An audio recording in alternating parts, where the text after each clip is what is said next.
Bom dia, chat. JoJo Bizarre Adventure, sem sombra de dúvidas, é um dos animes mais diferentes que existe. Tô falando sério. Cada história, cada personagem, cada situação apresentada, os conceitos, tudo é muito excêntrico, digamos assim.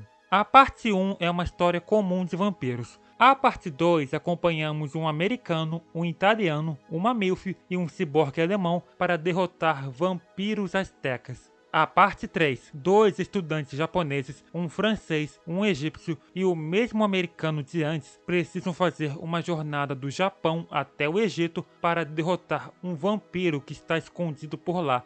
A parte 4 é um slice of life. A parte 5 é a máfia italiana. A parte 6 é Prison Break, com o reinício do universo. Deu pra ver que as coisas escalonaram de um jeito bem inesperado. JoJo se destacou demais em relação às outras obras que existem, mas uma das coisas que é muito lembrada é o seu sistema de poder. Inicialmente era o Ramon, um poder de luz que se assemelhava ao brilho do sol, mas foi a partir da parte 3 que surgiu os stands, uma manifestação da alma do usuário, podendo ser uma figura humanoide, um bicho ou até um objeto. Isso se tornou um dos poderes mais icônicos de todos. Cada stand apresentado é tão único, tanto nos poderes quanto no designer, continuando assim até hoje. Porém, os stands que mais se destacam são dos vilões. E não estou falando daqueles aleatórios que aparecem, mas sim dos principais, que são os centros de todas as histórias. Porque, além de serem mais fortes por padrão, eles possuem habilidades bem complexas, podendo até ser difícil de entender em alguns casos. Com isso em mente, no vídeo de hoje irei explicar os stands dos principais vilões de JoJo, da parte 3, parte 4, parte 5 e da parte 6. Não vai ter nada do Presidente Valentine da parte 7, estou esperando o anime lançar. Mas antes de continuar, já sabem, né? Apertem no like, se inscrevam, ativem o sininho para não perderem nada. E o meu LivePix está disponível no QR Code e na descrição, que além de ajudar o canal, a sua mensagem pode aparecer no vídeo.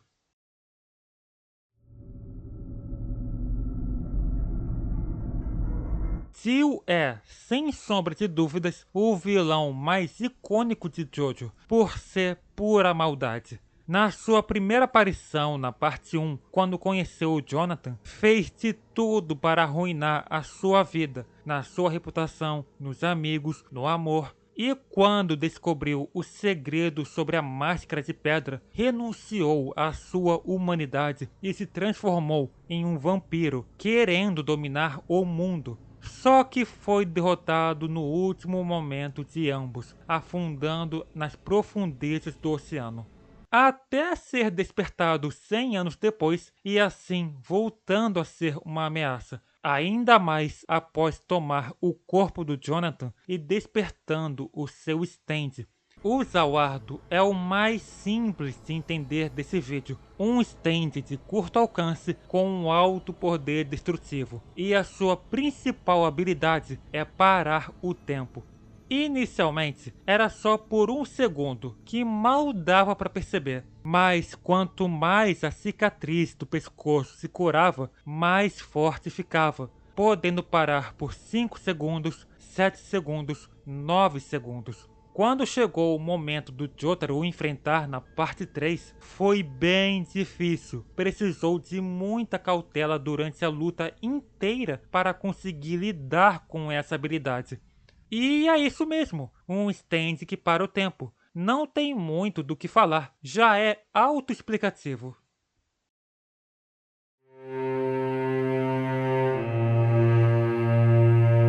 Ok, a partir daqui, as coisas começam a ficar mais complicadas. Kira é um vilão muito memorável. Ele não tem objetivos grandiosos, não quer glória e nem fama. Apenas quer continuar com uma vida simples, tranquila e na mesma rotina de sempre. Mas tem um problema nisso. Ele é um serial killer com fetiche em mãos. e vai garantir a todo custo que ninguém descubra a sua identidade. O seu stand é o Killer Queen, também um stand de curto alcance com um alto poder destrutivo e, acima de tudo, possui 3 habilidades, mas é tudo concentrado em torno de explosões. A primeira é a criação de bombas. Tocando em qualquer coisa ou em alguma pessoa, vão se transformar em bomba e explodir no momento que apertar o gatilho de sua mão direita. A explosão é tão forte que pode literalmente desintegrar o alvo atingido sem deixar nenhum rastro, ou ferir brutalmente se estiver um pouco distante. A segunda bomba é o She-Heart Attack, uma bomba em forma de carrinho que persegue os seus alvos automaticamente com base de um sensor térmico que possui. Essa bomba é ativada pela mão esquerda do Killer Queen e é extremamente resistente. Só para ter uma noção, ele aguentou vários golpes consecutivos do Star Platinum e ainda funcionava.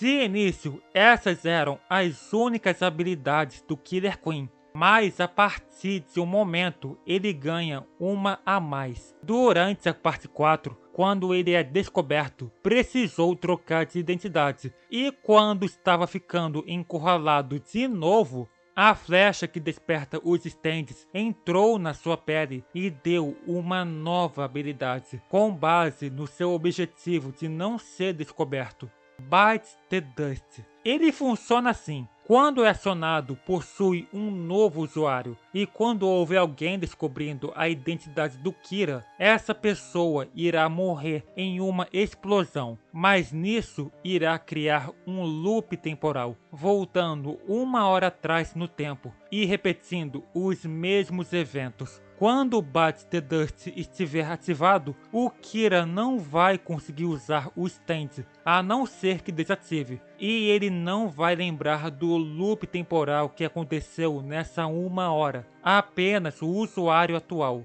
E a pessoa que descobriu a sua identidade irá morrer de novo, mas de forma definitiva pelo efeito do Bite the Dust. Killer Queen foi um stand com um arsenal completo. Podia executar tudo de uma forma sem levantar suspeitas. Se usar o Ardo precisava de cautela para se lidar, esse daqui foi ainda mais. Um passo em falso e já era uma derrota certa. Quero fazer uma menção honrosa aos Stray Cats, um stand planta que cria bolhas de ar. Não faz parte do Killer Queen, mas foi utilizado brevemente no final para criar bombas remotas.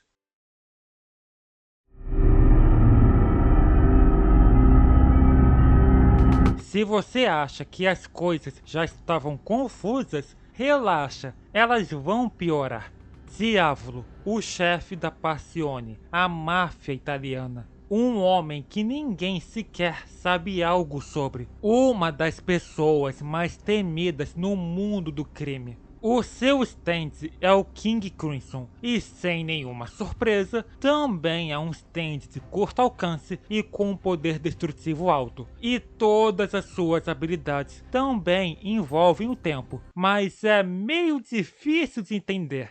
Sendo direto ao ponto, ele consegue apagar o tempo. Quando essa habilidade é ativada, um salto no tempo de 10 segundos acontece. E nisso, só o Diavolo se mantém consciente, conseguindo se mover livremente, ficando imune a qualquer coisa e observando o que irá acontecer. Esses 10 segundos são apagados e quando volta ao normal, todos os eventos continuam, mas quem esteve sobre o efeito desse poder, as suas memórias vão ficar bagunçadas. Ele sabia o que era para fazer, sabe o resultado, mas não lembra como chegou ali. E ainda possui uma segunda habilidade, chamada de Epitaph, um rosto minúsculo que fica na testa do stand, que consegue prever 10 segundos do futuro, sendo exibido em alguma superfície. Os dois funcionam em conjunto, e isso ocasiona num resultado praticamente perfeito. Esse é o stand que mais gerou dúvidas na comunidade durante anos. As suas aparições não deixavam as coisas claras. Tentei resumir o máximo que dava para ficar fácil de explicar. Era um stand que avançava no tempo, apagava o tempo, previa o futuro e podia ficar invencível, tudo isso em 10 segundos. Só foi possível derrotá-lo quando Diorno usou a flecha Requiem no Gold Experience, prendendo em um loop temporal que sempre está morrendo de todas as formas possíveis. King Crimson ainda continua sendo um stand confuso de se entender. Se não prestar atenção, vai ficar perdido. Na questão de poder que envolve o tempo, esse é o mais perigoso.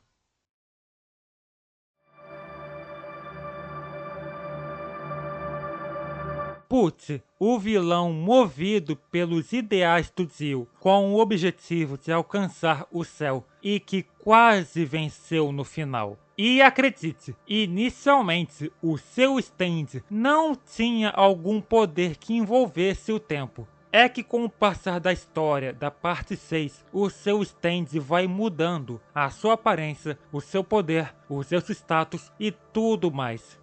A primeira versão foi o White Snake, um stand de longo alcance, e a sua principal habilidade é roubar informações das pessoas por meio de discos. Existem dois tipos de discos, o disco da memória e o disco de stand. Se um deles for removido, a pessoa em questão entrará em coma. Ele tem uma outra habilidade que é uma névoa que cria uma substância ácida, que além de corroer o alvo, coloca em um sonho lúcido e ainda pode controlar mentes. Com o decorrer da história, o Putz absorve o bebê verde, um ser criado pelo osso do Dio e 36 almas, e assim o White Snake sofre uma alteração, evoluindo para o Simon. O Simon é um stand que consegue controlar a gravidade, desde objetos até pessoas, podendo se tornar o centro gravitacional de tudo que está ao seu redor, num raio de 3 quilômetros, fazendo uma inversão de gravidade em relação de como o Putz está. E ainda pode alterar a força gravitacional de objetos e pessoas ao toque. E por fim, o último estágio de sua evolução, Made in Heaven. Um stand metade humanoide e metade cavalo, que consegue acelerar o tempo.